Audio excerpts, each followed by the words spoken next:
নমস্কার বন্ধুরা, welcome back to my channel. তো আজকের আমার আলোচনার বিষয় হচ্ছে যে রুম্পা। আমি এখন রুম্পা বলেই কথা বলবো, কারণ রাহুল আমাদের মধ্যে নেই, যেটা আমরা জানতে পাচ্ছি। তো সেই জন্য রুম্পা হিসেবেই আমার মনে হয় কথাটা বলা বেটার। তো রুম্পা কেন তার কমিউনিটি পোস্ট এটা ডিলিট করেছে, এইটা নিয়ে প্রচুর শোরগোল উঠছে, কেন সে কমিউনিটি পোস্ট ডিলিট করেছে। তো সেই সংক্রান্তই আমার আজকের ভিডিও। শুরুতেই বলবো যে আমরা সবাই রুম্পার সঙ্গে আমার মনে হয় সমব্যথী হওয়া উচিত, কারণ ও যেটা এত কম বয়সে যে জিনিসটা বা যে মানে কি বলবো, যে শূন্যস্থানটা ওর লাইফে চলে এসেছে, সেটা থেকে বেরোনো ওর পক্ষে তো সহজ হবে না। কিন্তু আমরা এমন কিছু করব না যাতে ওর এই দুঃখটাকে আরও বাড়িয়ে দিই, এটাই আমার বলার প্রথমেই। তো কেন রুম্পা কমিউনিটি পোস্ট ডিলিট করেছে? প্রথম কথা হচ্ছে, চ্যানেলটি ওর, কমিউনিটি পোস্টটাও ও দিয়েছিল, সেটাকে ও ডিলিট করবে কি রাখবে সেটা ওই ঠিক করবে, তাই না? এবারে ওইটা ডিলিট করার পিছনে অনেক রিজন আছে, কারণ ওইটা আসার পর শুরুতে অতটা শোরগোল হয়নি, কিন্তু মোটামুটিভাবে কিছু দিন পর শুরু হয়ে যায় আত্মার শান্তি কামনায় ভিডিও।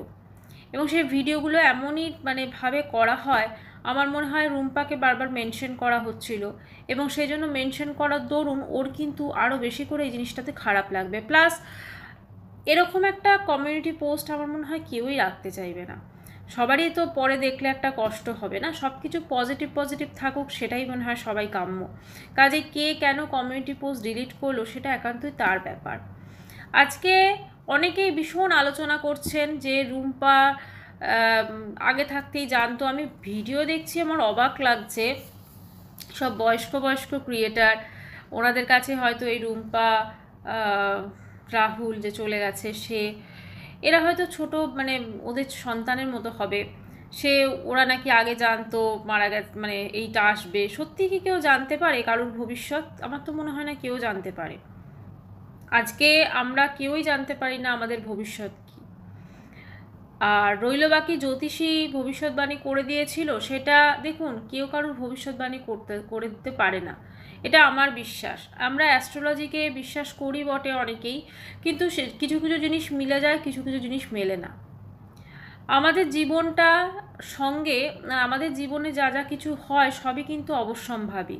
এবং আমি মনে করি সব কিছু কিন্তু আমাদের কর্মফল, আমাদের যেরকম কর্ম থাকে সেরকম ফল হয়। তার মানে আমি এটা বলছি না যে আজকে রাহুল চলে গেছে সেটা ওর কর্মফল না, এটা একটা অ্যাক্সিডেন্ট।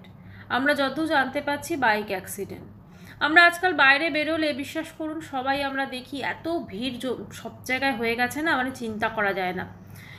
ওয়েস্ট বেঙ্গলে স্পেশালি যে টোটো ফোটো এত কিছু, চিন্তা, টোটোদের জন্য ম্যাক্সিমাম যে অ্যাক্সিডেন্টগুলো হয় না, বলা উচিত না, অ্যাকচুয়ালি টোটো এগুলোর জন্য হয়। আগে ছিল বড় ট্রাক, সব কিছুতেই হয়। তাই মানুষের সেই মোমেন্টে কি হয়েছে সেখানে না তো আমরা কেউ ছিলাম, আমরা চেনা কেউ ছিলাম না যারা ভিডিও করছি, কাজে আমরা বলতে পারবো না। তবে এটা ঠিক, মানুষের যখন বাইক চালাবেন নিজের একদম হেলমেট পরে সমস্ত কিছু গার্ড নিয়ে চালানো ভালো, সেটা যত কম দূরত্বেই হোক না কেন। আজকে আমরা এমন অনেক বড় বড় ব্লগারদের দেখি, তারা হেলমেট ছাড়া প্রচুর প্রচুর দূরত্ব জার্নি করে, আমরা কিন্তু দেখি। কাজে আমার মনে হয় সেগুলো করা কোনোভাবেই উচিত না। অ্যাক্সিডেন্ট যে কোনো মুহূর্তে হতে পারে, যে কোনো জিনিসে অ্যাক্সিডেন্ট হতে পারে, যে কোনো জিনিসে অ্যাক্সিডেন্ট হতে পারে, শুধু যে বাইক অ্যাক্সিডেন্টটা না, যে কোনো জিনিসে অ্যাক্সিডেন্ট হতে পারে। যাই হোক, আজকে আমরা কথা বলছি রুম্পাকে নিয়ে, রাহুলকে নিয়ে। তো এই শোকের সময়টা, এই দুঃখের সময়টা, যখন কমিউনিটি পোস্টটা এত চারিদিকে ভাইরালের মতো ছড়িয়ে পড়ছে, সেখানে প্রচুর প্রচুর ভিডিওস হচ্ছে, এবং এই বারবার করে এই ভিডিওসগুলোতে ওকে মেনশন করা হচ্ছে, ওর সেখানে কষ্ট হচ্ছে, দুঃখ হচ্ছে, এটা খুব স্বাভাবিক ব্যাপার। তো সেই জন্য সেগুলো নিয়ে ডিলিট করেছে, ঠিক আছে, কমিউনিটি পোস্টটা। এবারে আরও একটা কারণ হচ্ছে, অনেকে এইটা ধরুন একটা খুব সামান্য জিনিস রুম্পা লিখেছে, যে লিখেছিল আর কি রুম্পা, যে আজকে আমাদের মধ্যে সে নেই, ঠিক আছে। তো তারপরে আমরা জানতে পেরেছি বাইক অ্যাক্সিডেন্ট হয়েছে। এবারে অনেকে আবার এইটাকে নিয়ে বিভিন্নভাবে আরও মাল মশলা মাখিয়ে, হ্যাঁ, আরও মশালা মাখিয়ে তারপরে প্রেজেন্ট করছে ভিডিও রূপে। তো সেগুলো তো যে কোনো মানুষের দেখতে খারাপ লাগবে। আজকে আমরা যদি সেই জায়গাটা, আজকে যদি রুম্পার জায়গাটাতে আমরা নিজেকে ঈশ্বর না করুক, আমরা আমাদের লাইফে কি বলবো, যে কেউ ওটা তার কষ্ট হবে, এটা খুব স্বাভাবিক। ওরা অবশ্যই সোশ্যাল মিডিয়ায় কাজ করে, ওরা অবশ্যই বড় ব্লগার, কিন্তু তার মানে তো এই নয় যে ওদের কষ্ট দুঃখগুলো সাধারণ মানুষের থেকে আলাদা। ওদেরও ঠিক সেম পরিমাণ কষ্ট হয়, সেম পরিমাণ দুঃখ হয়। আর আমি তো বলবো রুম্পার উচিত অ্যাটলিস্ট এই সময়টাতে না এই ইউটিউবটাকে কিছুদিনের জন্য না দেখা, কারণ ও যত ইউটিউব দেখবে ও হয়তো ওর আর রাহুলের পুরনো পুরনো ভিডিওগুলো দেখছে, ও হয়তো ওর আর রাহুলের রিলসগুলো দেখছে, কিন্তু তা হলেও না এই যে জিনিসগুলো ওর চোখের সামনে ভাসবে সেগুলো ওর নিজের কষ্ট হবে। ওর লাইফে ও যে দুঃখটা ফেস করছে ওটাকে ভোলা এতটা তাড়াতাড়ি সম্ভব না, কেউই পারে না। কিন্তু ওর চেষ্টা করা উচিত যে এই জায়গাটা থেকে বেরোতে।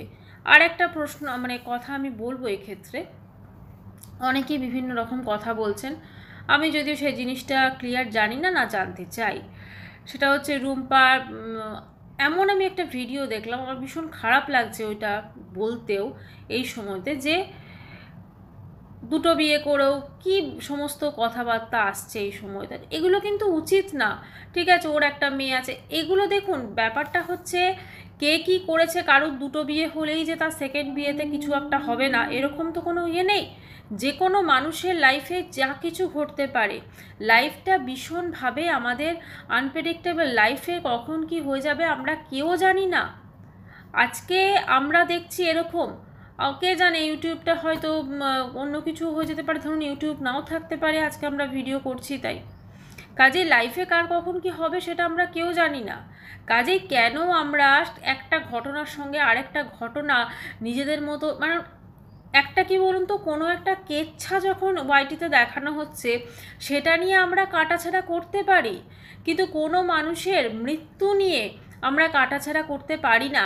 কারণ সেটা করলে তার পরবর্তীকালে যারা থেকে যাচ্ছে, তার আত্মীয় স্বজন, তার খুব কাছের মানুষ, তাদের কষ্ট হবে, কারণ ভিডিওগুলো তাকে মেনশন করে করা হচ্ছে। আজকে তার জায়গায় দুঃখটা আমাদেরকে বুঝতে হবে, সমব্যথী হতে হবে। আজকে বারবার করে যদি আমরা ওই জিনিসটাকে ওর চোখের সামনে বারবার করে টাইটেল, বারবার করে থাম্বনেল দিয়ে আমরা ভিডিও করি, তাহলে ও সেখানে কষ্ট পাবে। আজকে আমরা ঠিক আছে আত্মার শান্তি কামনা, এটা আমরা ঠিক আছে মানা যায় তবু, কিন্তু ওর আগের পক্ষের একটা বাচ্চা আছে, কেন ওর সেকেন্ড বিয়েতে এই প্রবলেম হলো, বা বাইক অ্যাক্সিডেন্ট কী করে হলো, অ্যাক্সিডেন্ট হয়েছিল কি না, বা বেঁচে আছে কি না, সেগুলো তো যখন ও নেক্সট ভিডিও দেবে আমরা তখন দেখতে পাবো। কাজে তখন আমরা সেগুলো নিয়ে আলোচনা করতে পারি। কিন্তু এখন এই মুহূর্তটা আমার মনে হয় না খুব বেশি দিন হয়েছে, 6-7 দিনই হয়েছে বোধহয় এই ঘটনাটার। তো সেই 6-7 দিন ওর জন্য যথেষ্ট মানে কষ্টের আছে, তাই না, কষ্টের গেছে ওর দিনগুলো। তো সেক্ষেত্রে আমরা কি করে এই কষ্টের সময়তে, মানে একে তো ওর একটা ঘা হয়ে আছে, তারপরে আমরা নুনের ছিটে দিচ্ছি, এটা কীরকম? একটা ঘায়ে আমরা আবার বেশি বেশি করে নুনের ছিটা দিচ্ছি, সেটা দেব না। আমরা ওর সঙ্গে সমব্যথী হব। আজকে ওর যে কষ্টটা ও যাতে ভুলতে পারে, ওর কষ্টটাকে ও ভুলে যাতে আবার নর্মাল লাইফে ফিরে আসতে পারে। এতদিন আমরা ওদের ব্লগে দুজনকে দেখেছি, এখন দেখব ওকে, ও কিভাবে ওর লাইফস্টাইল লিড করছে, এত বড় বিপর্যয় হয়ে যাবার পরও ও কিভাবে সব কিছু ভুলে আবার নতুনভাবে জীবন শুরু করছে। এত কিছু মানে ঘটনা ঘটার পরও আরও কিভাবে সুন্দরভাবে বাঁচা যায়, এটা ও আমাদেরকে শেখাবে। এবং শুধু ও শেখাবে, এবং যাতে ঈশ্বর না করুক কারোর লাইফে যদি এরকম ভয়ঙ্কর দিন আসে, তাহলে সে কিভাবে এইটাকে মানে ওভারকাম করে সামনের দিকে এগিয়ে যাবে। সব সময় পজিটিভ ভাবনা চিন্তা রাখা উচিত। পাস্টে যা কিছু হয়ে গেছে হয়ে গেছে, ওগুলো আর ফিরে আসবে না। একজন জ্যোতিষী কী বলেছিল, ভবিষ্যৎবাণী করে দিয়েছিল, একজন কে কী করেছিল, কার বিয়ে হয়েছে, কার মেয়ে আছে, কেন সে পারল না, সেগুলো ফিরে আসবে না। কিন্তু যেটা থাকবে, যেটা ফিরে আসবে, সেটা হচ্ছে ভবিষ্যৎ। ভবিষ্যৎটাকে কত সুন্দর করতে পারে, এবং ওর এই ভবিষ্যতে চলার পথে আমাদের ওর সাথে থাকতে হবে, এটাই। তো বন্ধুরা, ভিডিওটা আমি এখানেই শেষ করছি। যদি কিছু খারাপ বলে থাকি বা যদি কারোর মনে কোনো রকম দুঃখ দিয়ে থাকি, তার জন্য আমি আন্তরিকভাবে ক্ষমা প্রার্থী। যেটা আমার মনে হয়েছে আমি সেটা নিয়েই বলেছি আর কি। তো আশা করব আপনাদের ঠিকঠাকই লেগেছে। আর যদি আবার বলছি, কারোর যদি মনে কোনো দুঃখ দিয়ে থাকি তার জন্য আমি আন্তরিকভাবে ক্ষমা প্রার্থী। কারণ কাউকে দুঃখ দিয়ে, কারোর মনে কষ্ট দিয়ে আমরা কোনোদিনই ভালো থাকতে পারি না। আজকে সবাই খুব কালারফুল টাইটেল থাম্বনেল ইউজ করছেন, এগুলো খুব মানে মশালা মাখিয়ে, কিন্তু ওই টাইটেল থাম্বনেলগুলো ও রুম্পার চোখেও না যাচ্ছে এবং ওরও না ভীষণ কষ্ট হচ্ছে। সেটা যদি আমরা একটুখানি ফিল করতে পারি, আমার মনে হয় খুব ভালো হয়। ভিডিওটা শেষ করছি। চ্যানেলটি ভালো লাগলে সাবস্ক্রাইব করার অনুরোধ রইল। বাই, সবাই খুব ভালো থাকবেন।